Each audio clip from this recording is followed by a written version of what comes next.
Ẹgbẹtokun pàṣẹ pé kiwadi bẹrẹ lórí ọmọ ọdún mẹrinla tọlọpaa kan yìnbọn pa nìbàdàn.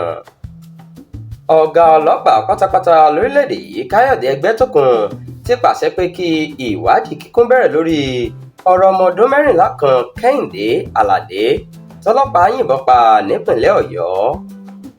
Nínú àtẹ̀jáde kan láti olú ọ́fíìsì àwọn ọlọ́pàá l'Ábùjá ni Ẹgbẹtokun ti bẹnu àtẹ́ lu ìpani ọ̀hún tó sì ní àbámọ̀ ńlá ló jẹ́ fún iléeṣẹ́ ọlọ́pàá.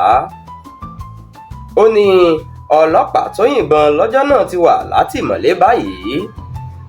Ẹ ó rántí pé Kẹ́hìndé ló wà nínú mọ́tò bàbá rẹ̀ lásìkò tí àwọn ọlọ́pàá àtàwọn òṣìṣẹ́ Ọ̀yọ́ State Traffic Management Authority fẹ́ mú ọkùnrin náà pé ó ń wa mọ́tò níwàkuwà nígbà tí kò sì dúró fún wọn la gbọ́ pé kọ́pùrà ọlọ́pàá kan yìnbọn tí ìbọn náà sì bá Kẹ́hìndé nínú mọ́tò. Àmọ́ ṣá Ẹgbẹtokun ṣèlérí pé ìwádìí náà yóò jẹ́ èyí tó kún fún òótọ́, gbogbo ayé ni yóò sì rí i, bẹ́ẹ̀ ni ẹlẹ́ṣẹ̀ kan kì yóò lọ láì jìyà.